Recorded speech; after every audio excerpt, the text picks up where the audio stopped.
Welcome viewers once again to the next practical aspects. इसमें हम एक और केस स्टडी आई देखेंगे। बड़ी इंटरेस्टिंग इसकी ये जो टैक्स पेयर हैं इनकी बड़ी अच्छी एक केस स्टडी आपके सामने मैं खोलता हूँ। इनका सीन ये है जी, ये डिक्लेरेशन हो गई, न्यू हो गई, और इस इनकी ये जो 2022 है इनकी हम टैक्स रिटर्न खोल लेते हैं यहाँ पे। ये जी, ये इनका सीन है क्या, इनमें दो तीन बड़ी इंटरेस्टिंग बातें हैं, वो मैं आपको पहले बता देता हूँ। इनकी पेंशन इनकम है, पेंशन इनकम टैक्स एग्जम्प्ट होती है, और इनकी प्रॉफिट ऑन डेट है, पैसे बैंक में पड़े हुए हैं और उसके ऊपर टैक्स प्रॉफिट भी लगता है और उसके ऊपर फिर टैक्स विदहेल्ड भी हो जाता है। उसकी ट्रीटमेंट क्या है, कैसे करनी है। पहले के ज़माने में वो फाइनल टैक्स होता था, वो फाइनल टैक्स नहीं है, उसको नॉर्मल में ले आए हैं। ये होगी इनकी इनकम की साइड, और इनकी रेंटल इनकम भी है। ये तीन इनकी इनकम साइड होगी, ये रेंटल इनकम होगी। उसके बाद सीन ये है इनका कि इनकी वेल्थ बड़ी इंटरेस्टिंग, वेल्थ स्टेटमेंट में इंटरेस्टिंग है कि इन्होंने लोन दिया हुआ है, अपने रिलेटिव को लोन दिया है, उसको कैसे प्रेजेंट करना है, और गिफ्ट दिया है अपने किसी रिलेटिव को, उसको कैसे करना है। ये इनका टोटल सिनेरियो है। बाकी एसेट्स और लाइबिलिटीज़ में इनके कोई इतनी चेंज नहीं है। बहरहाल 3 टाइप्स ऑफ इनकम इनकी आ गई, पेंशन इनकम, बैंक के ऊपर जो प्रॉफिट है वो, और रेंटल इनकम। ये इनकी इनकम है, और इनकी बिजनेस इनकम भी है, थोड़ी बहुत इनकी बिजनेस इनकम है। और उसके बाद ये चले जाते हैं जी एसेट साइड पे और लाइबिलिटी साइड पे कि इन्होंने लोन दिया हुआ है अपने एक रिलेटिव को, और दिया हुआ है गिफ्ट दिया हुआ है। उसको हम देखते हैं जी किस तरह से हमने इसको किया है। अब देखते हैं जी, हाँ सैलरी पे आते हैं डायरेक्ट। सैलरी पे कुछ नहीं है इनके। प्रॉपर्टी में चलते हैं, प्रॉपर्टी में आ गए, ये इनकी प्रॉपर्टी इनकम है, साल की प्रॉपर्टी इनकम है। इसमें 1/5 आपको पता अलाउ है, 1/5 20% अलाउ है डिडक्शंस का। ये 160 आ गई इनकी प्रॉपर्टी इनकम। इसको आप जाके देख सकते हैं, टैक्स चार्जेबल्स में जाकर देखेंगे तो यहाँ पे जब हम आते हैं नीचे कंप्यूटेशंस में, यहाँ पे हमें प्रॉपर्टी इनकम इनकी ये 960 नज़र आ जाएगी, आ गई नज़र। उसके बाद इनके बिज़नेस में गए हम, बिज़नेस इनकम है जैसा कि मैंने बताया, ट्रेडिंग श्रेडिंग ये वो, मैनुफैक्चरिंग नहीं है इनकी, कंसल्टेंसी बिजनेस है इनका। और इसमें अब रिटर्न जो है ये प्रॉब्लम कर रही है। अब देखें, रिटर्न खुलने में टाइम ले रहा है, प्रोसेसिंग में प्रॉब्लम कर रही है। हमने एक्चुअली आना, इसमें कुछ नहीं है, अदर रेवेन्यू में इनके आ रहे।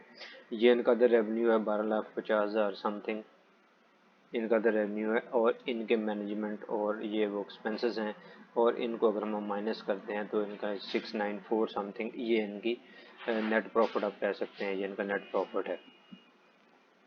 एडजस्टमेंट्स में कुछ नहीं है, पीछे लॉस कुछ नहीं आ रहा, इसलिए हमने कुछ नहीं हुआ। बिजनेस एसेट्स लाइबिलिटीज़ जो हैं वो इनके अगर होंगे तो वो हम यहाँ पे लिख देंगे, फिलहाल आप इनको ज़ीरो कंसिडर कर सकते हैं।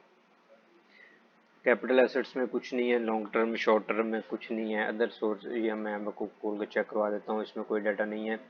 और फिर हम जाते हैं, अब ये देखें जी, ये रिटर्न हमें कर रही है तंग, ये हमें प्रॉब्लम करिएगी, प्रोसेसिंग प्रॉब्लम है रिटर्न का। ये प्रॉब्लम जो है ये इसके हमें फेस करने पड़ेंगे।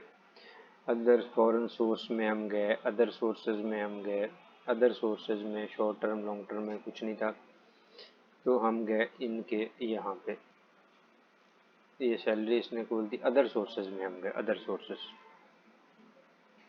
ये इनकी पेंशन हमने एनुटी स्लैश पेंशन, ये पूरे साल की जो पेंशन है, और इसको हमने इसमें एग्जम्प्ट में लिख दिया और इसको कैलकुलेट कर दिया, और ये वाली यहाँ पे पेंशन मेंशन हो गई है इनकी।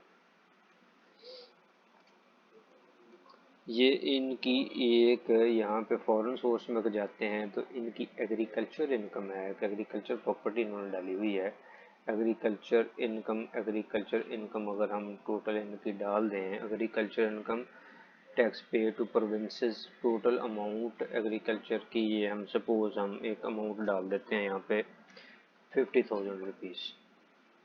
एग्जाम्प्ट इसमें से कुछ नहीं है, और ये कैलकुलेट इसको कर देती है टैक्सेबल 50,000 रुपीज़ इनकी एग्रीकल्चर है।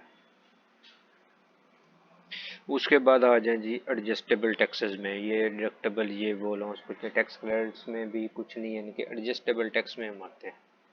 एडजस्टेबल टैक्स में ये क्या क्लेम करते हैं जो कहा जी ये पेमेंट गुड फॉर सर्विस, ये वो अमाउंट हमने लिखी हुई है जो इनके बैंक प्रॉफिट है, बैंक प्रॉफिट के ऊपर जो इन्होंने इनका टैक्स विदहेल्ड हुआ है। अब यहाँ पे ये अमाउंट लिखनी है और इसके बाद आपने बिजनेस इनकम में आके इसको अदर रेवेन्यू में अगर आप आते हैं तो ये जो अदर्स लिखा हुआ है, अदर्स, ये इनका बैंक प्रॉफिट है एक्चुअली, और इसको यहाँ पे लिखना ज़रूरी है क्योंकि ये पहले होता था फाइनल टैक्स, अब ये फाइनल टैक्स नहीं है, इसलिए इसको यहाँ पे लिखना ज़रूरी है, ये बैंक प्रॉफिट एक्चुअली तौर पे। इसके बाद आ जाएं जी इनके एडजस्टेबल टैक्सेस पे हम आए। ये इनका बैंक प्रॉफिट पे आ गया टैक्स, ये इनका इलेक्ट्रिसिटी के ऊपर इनका टैक्स आ गया, और इन दोनों को सम करके ये इनका टैक्स 164 समथिंग समथिंग, ये हम इसको जाके देख सकते हैं कंप्यूटेशन के अंदर। कंप्यूटेशन में ये हमें टोटल का टोटल 164 मिल गया विद होल्डिंग टैक्स।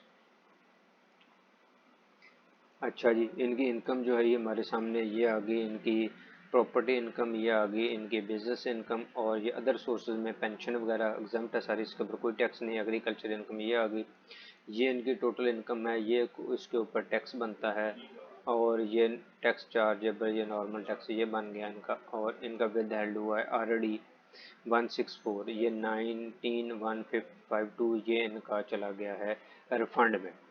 ये प्रैक्टिकल केस मैंने आपको दिखाया जी, इनका 3-4 सोर्स ऑफ इनकम और इनका जो टैक्स विदहेल्ड हुआ है ये इनका। Hope you have understand. इसके हम दूसरे हिस्से में इनकी वेल्थ स्टेटमेंट को डिस्कस करेंगे जो कि बड़ी इंफॉर्मेटिव है और बड़ी इन हमें इसका नॉलेज मिलने वाला है। Take care, thank you so much.